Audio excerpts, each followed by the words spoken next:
Bonjour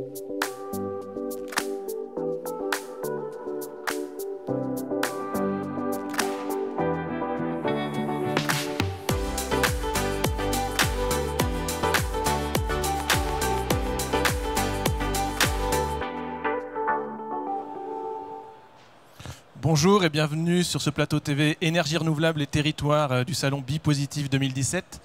Je suis Thomas Bleusville, journaliste spécialisé en énergie et en environnement, et je vais animer au nom d'Environnement Magazine ce plateau TV consacré aux données sur l'énergie, aux data, à l'open data. Un plateau TV intitulé Énergie, à la conquête des données, point d'exclamation. En quelques années, l'énergie, mais les transports, les territoires, on fait face à l'arrivée massive de données sur les consommations, sur la production, sur les usages. Est-ce qu'on peut parler de raz-de-marée ? A-t-on atteint un rythme de croisière ou bien est-ce que l'avalanche de données ne fait que commencer ? Avec quels risques et quelles opportunités ? Pour en parler et pour prédire un peu ce qui peut arriver, j'ai avec moi Jean-Marc Lazare. Bonjour, vous êtes PDG de la jeune société Open Data Soft. C'est ça. Et Jean-François Montagne, bonjour, vous êtes responsable de la gouvernance des données chez Enedis. Alors justement, on va peut-être commencer avec Enedis, parce que dans le monde de l'énergie, on connaît un peu Enedis comme un gestionnaire de réseaux de distribution d'électricité. Mais de plus en plus souvent, on entend Enedis se présenter comme un opérateur de big data. Pourquoi ? Est-ce que vous pouvez nous dire en 2 mots ? Oui, en 2 mots, effectivement, on parle aussi de gestionnaire de systèmes électriques et non plus d'infrastructures, puisque la transition énergétique s'appuie sur 2 révolutions. Une révolution au niveau des technologies, avec la décentralisation et le développement des énergies renouvelables et de la production centralisée, avec de nouvelles pratiques très localisées. Donc ça influe sur les équilibres et les flux du système électrique. Et pour réaliser ceci, on s'appuie bien évidemment sur la donnée. On a besoin de données pour pouvoir gérer le plus finement possible cet équilibre du réseau, cette qualité de service qu'on souhaite délivrer au même niveau pour le client, malgré le caractère intermittent des énergies éoliennes et photovoltaïques, malgré, je dirais, les nouvelles pratiques qu'on retrouve localement, comme l'effacement, comme l'arrivée du véhicule électrique, qui ont des impacts locaux sur le réseau. Et donc tout ça, a besoin de s'appuyer sur des outils et une collecte de données.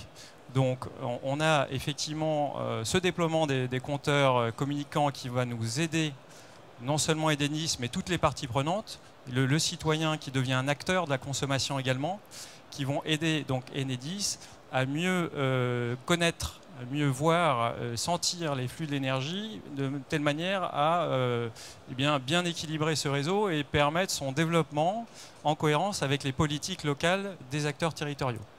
Est-ce que vous pouvez nous préciser peut-être quel type de données du coup? Alors quel type de données? On parle beaucoup des données de consommation.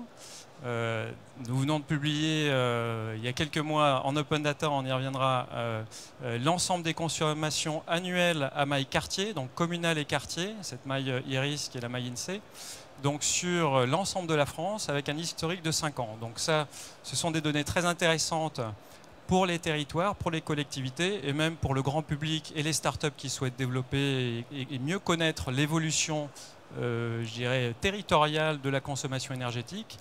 Et on va faire la même chose pour les données de production.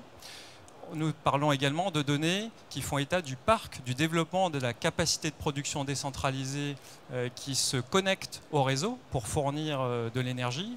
Nous parlons également de données de cartographie énergétique, puisque les réseaux, ça se positionne sur un territoire et c'est intéressant de les connaître quand on a des opérations de tout type, de sécurité, je dirais même les pompiers sont intéressés pour connaître à la fois l'état des lignes et les installations photovoltaïques. Alors, Open Data Soft, vous êtes une société créée justement spécifiquement pour cette question des données. Est-ce que vous pouvez, Jean-Marc Lazare, nous dire en 2 mots quel est le métier d'Open Data Soft ?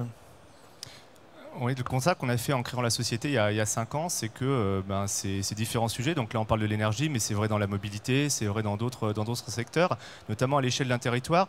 La problématique, c'était finalement de mettre en communauté différents maillons qui produisent chacun un bout de la donnée utile. Donc là, on vient de parler de la donnée effectivement d'Enedis.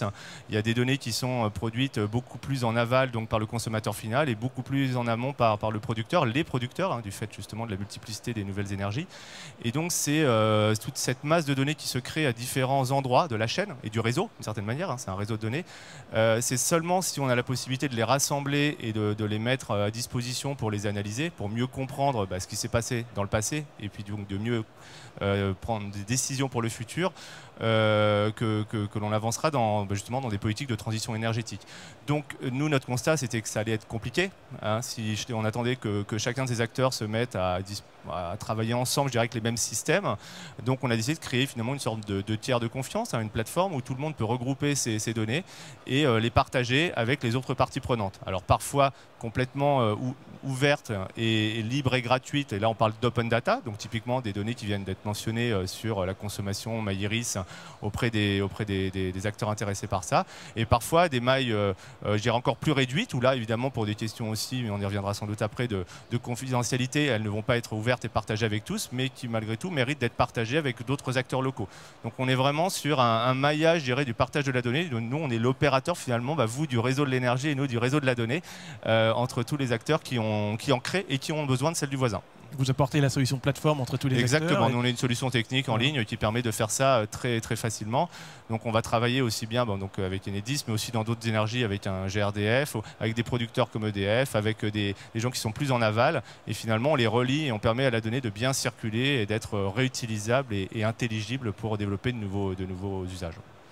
Alors, en tant qu'observateur avisé justement du coup des données, est-ce que vous avez le sentiment que ça y est, la data a pris son essor, ou alors est-ce qu'on n'a encore rien vu de ce qu'il veut dire? Alors, je pense qu'à la fois le grand public et la majeure partie des gens, on n'a encore rien vu de ce qu'on va pouvoir en tirer, mais en revanche on est vraiment aujourd'hui, je pense, sur un mouvement de fond, donc on ne peut pas dire qu'on a atteint un rythme de croisière, mais je dirais que c'est devenu inéluctable. Nous, quand on rencontre aussi bien des industriels, alors, plus anciens ou nouveaux entrants, quand on va voir les collectivités territoriales et même maintenant, je dirais, quasiment le citoyen à travers des organisations, des associations de quartier, tout le monde a compris que la donnée, c'était la connaissance. C'est ce qui permettait, de par l'analyse et le croisement qu'on pouvait faire entre elles, c'est ce qui allait permettre de comprendre ce qui se passe, de mesurer aussi les effets des politiques et des décisions qu'on prend. Donc c'est devenu, je dirais, inéluctable. Et ce qui est intéressant, c'est qu'on passe d'une approche de la donnée très technicienne. Quand on parlait de données il y a quelques temps, encore parfois aujourd'hui, on pensait base de données, on pensait ingénieur, informaticien. Alors il en faut, c'est clair. Mais aujourd'hui, on comprend que ce matériau qu'est la donnée, c'est plus ça le sujet, c'est une question d'usage. Et donc, à partir du moment où on sait qu'avec du croisement et de l'analyse de la représentation de données, on peut influer sur les actions des individus. Donc, si on restitue les bonnes informations à un individu dans un foyer, par exemple, il va peut-être modifier de par cela ses habitudes de consommation énergétique. Donc, à partir du moment où on voit la donnée comme cela, on comprend aujourd'hui que c'est un raz-de-marée et c'est un matériau, je dirais, qu'on doit partager. Et si on ne le partage pas, donc si on ne l'ouvre pas un minimum, eh bien, on restera finalement à peu près où on en était il y a 20 ans en vrai, quoi.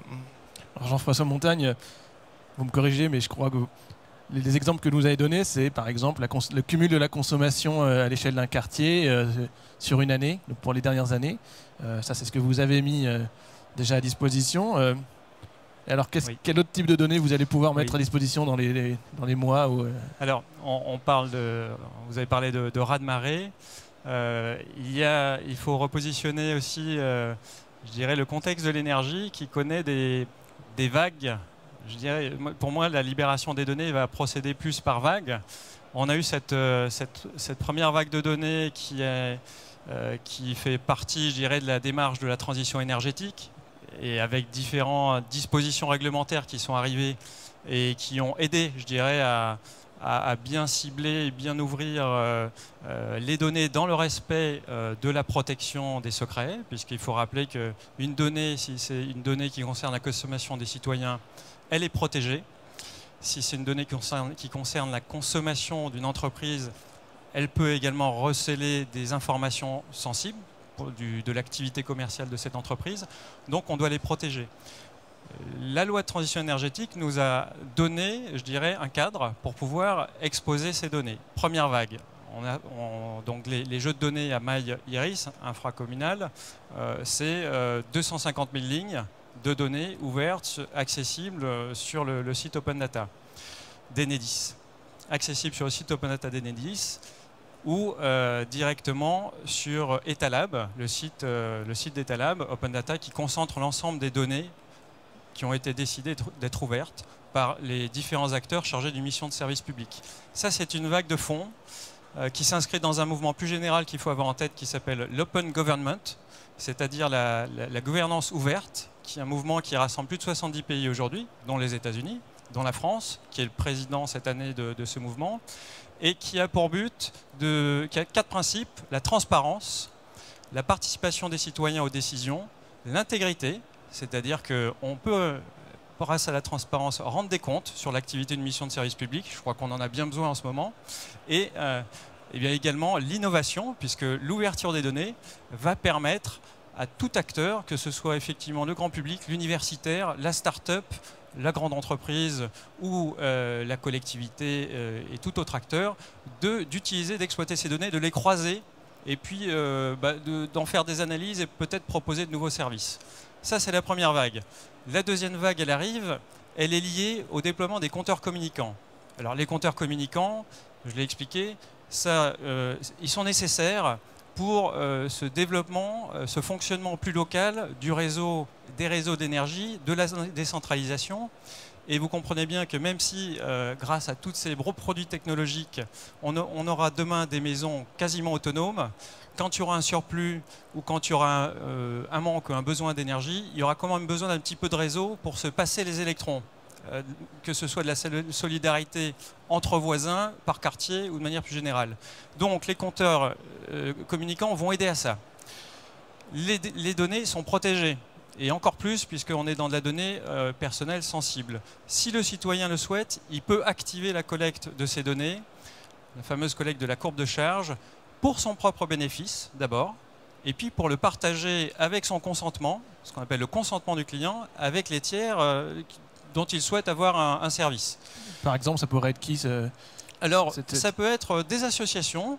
Alors des tiers publics, on a des associations par exemple, des personnes il y a un site BDPV, base de données photovoltaïques, vous pouvez retrouver l'ensemble des consommations que les citoyens ont bien voulu mettre en ligne en open data. Alors aujourd'hui ils le saisissent à la main, c'est un petit peu fastidieux. Demain avec cet accès, ce partage automatique avec le consentement, ça sera plus facile. Ça peut être des associations comme Prioritaire qui lancent des défis de famille à énergie positive, mais aussi des startups. Il y a EcoWatt, Vivaldi qui aident le citoyen et les familles à mieux consommer. Cet ensemble de données, la loi numérique qui rentre dans le cadre de cette gouvernance ouverte, nous demande de les sortir je dirais, par souci de transparence et puis aussi parce que c'est intéressant de savoir comment les gens consomment, mais tout en protégeant leur vie privée.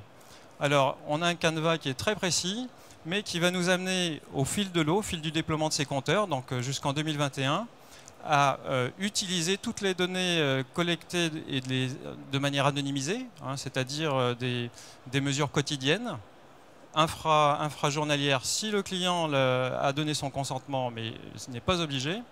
Et ces données-là seront exposées en open data, agrégées par 100, par 1000, par 5000, selon la sensibilité de la donnée. Ce qui permettra, je dirais, une exploitation sans possibilité de retrouver quoi que ce soit au niveau individuel. Donc j'ai un peu tendance à penser qu'on n'a encore rien vu. Voilà, ça fait potentiellement 60 millions de jeux de données différents croisés. Alors on essaie, 60 millions, ça me paraît beaucoup. On est en train de discuter avec l'État et la Direction Générale Énergie-Climat pour avoir un volume plus raisonnable, mais tout à fait utile pour tout l'écosystème. Alors face à toutes ces données, est-ce que ça va changer, Jean-Marc Lazare, les façons de travailler des acteurs de l'énergie en particulier ou de la mobilité ou des territoires? Oui, je pense que ce qu'on vient de dire, c'est que finalement, il n'y a plus des producteurs, des réutilisateurs de données, j'entends, mais finalement tout un écosystème de gens qui doivent faire en sorte que ça fonctionne mieux. Je vais donner un exemple dans un autre secteur, ça sera peut-être parlant, où on voit déjà des choses. Prenez le secteur de la mobilité, vous avez des grandes applications très populaires, hein, alors françaises ou américaines, mais prenons malheureusement une américaine qui s'appelle Waze, donc filiale de Google, que beaucoup de gens utilisent comme GPS collaboratif pour se déplacer. Aujourd'hui, cette société donc, met à disposition, donc un peu sur le même principe, hein, anonymiser et agréger juste à une certaine maille ces données gratuitement auprès de toutes les collectivités territoriales qui le demandent, pour les aider, à partir de cette base de connaissances sur les déplacements des véhicules, à mieux comprendre comment fonctionne la circulation automobile dans leur ville. Donc à la fois, c'est pour comprendre ce qui se passe à l'instant T, et puis, on sait que ça fait polémique dans certaines villes, hein, comprendre quelles décisions de déplacement dans telle ou telle circonstance vont influer la circulation, les bouchons, et puis avec un impact aussi sur la qualité de l'air, etc. Donc c'est exactement la même chose. Là, on parle de données énergétiques, qui d'ailleurs seront probablement pas inintéressantes à croiser avec des données de mobilité à un moment donné et d'autres données. Donc finalement, on n'est plus en train de travailler par silo, même pas par secteur. Donc je dirais qu'il y a le secteur de l'énergie là qui, d'un point de vue de la data, va dire, est prêt à partager et à faire circuler la donnée, mais on est surtout trans-secteur, si vous me permettez. C'est-à-dire qu'on va avoir des données d'énergie croisables avec des données de mobilité, avec des données que sais-je encore, et c'est bien ça qui fait qu'on va mieux comprendre et essayer de mieux prendre des décisions au niveau très local, parce que finalement, cette approche très globale de la donnée, c'est bien pour améliorer la vie de chaque individu et au niveau local, quoi. Et comment on valorise toutes ces données?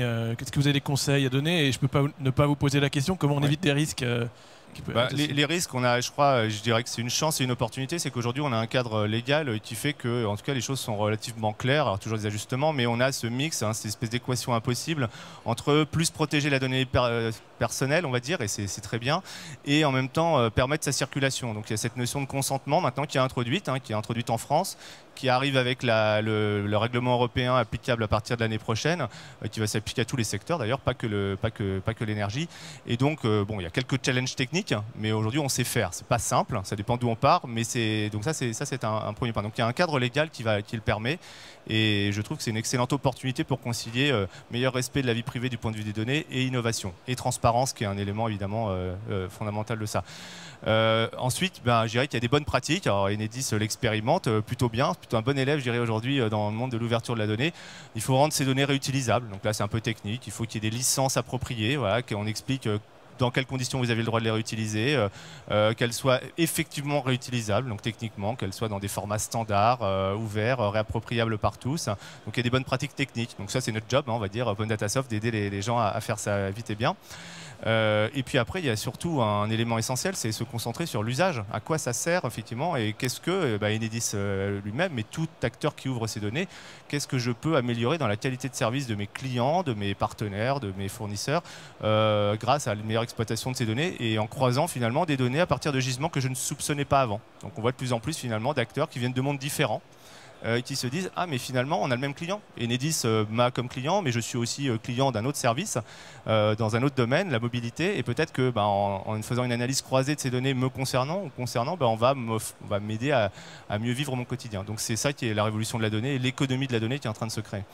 Bon, on comprend bien que c'est un vaste univers dans lequel on entre et qu'on n'aura pas le temps aujourd'hui de tout explorer. Mais en conclusion, Jean-François Montagne, est-ce que vous pouvez nous dire, puisque vous avez une position un peu centrale dans le domaine énergétique, en tant que gestionnaire de réseau, en tant qu'acteur qui a une mission de service public, comment vous sentez l'appétence de votre écosystème dans l'énergie? L'écosystème, il est très demandeur, et je dirais il est de plus en plus demandeur. Et effectivement, pour nous, c'est vraiment une opportunité. Une opportunité par la mise à disposition de ces données, de les faire participer pleinement, les acteurs de l'écosystème. Il y a les acteurs du système électrique, ceux qui inventent des nouvelles pratiques, des nouvelles manières de faire fonctionner, pour atteindre un meilleur équilibre énergétique, une sobriété. Donc on a parlé de flexibilité, d'effacement. Aider les acteurs, les collectivités territoriales à suivre l'efficacité de leur politique énergétique à travers les données de consommation et tout type de données qui peuvent les aider à ça et à planifier. Et puis, bien sûr, les données du client final, pour nous aussi, c'est c'est un écosystème en soi. Il y a une tendance qui s'appelle le self-data, dont on essaie aussi de participer, qui consiste à redonner le pouvoir au consommateur sur l'ensemble de ces données numériques en lui permettant d'avoir le choix, de maîtriser quelles sont les données collectées et avec qui il les partage. Effectivement, on revient sur le consentement client. Donc au global, nous, on est très heureux de faire ça et on est tout à fait partant pour, je dirais, utiliser collectivement cette force de la donnée pour enrichir notre service. Un exemple, il y a des données cartographiques qui sont aujourd'hui ouvertes en open data avec un site qui s'appelle OpenStreetMap. Demain, dans des endroits reculés, ruraux, où les moyens ne sont pas les mêmes, on pourrait s'appuyer aussi sur les passants, le crowdsourcing, donc les gens qui passent et qui voient, tiens, il y a un poteau qui est en mauvais état, tiens, il y a une branche qui se rapproche d'un fil, il y a un risque. Capter ces signaux, leur donner la possibilité de remonter ces signaux, et quand c'est des gens qui habitent dans le coin, ils sont très contents qu'on intervienne avant que la panne se produise. Voilà. Donc merci je pense qu'on a beaucoup. encore de belles applications devant nous sur la donnée. Je le prends comme un appel à chacun à contribuer. En tout cas, merci beaucoup d'être venu nous esquisser cet univers. Merci beaucoup.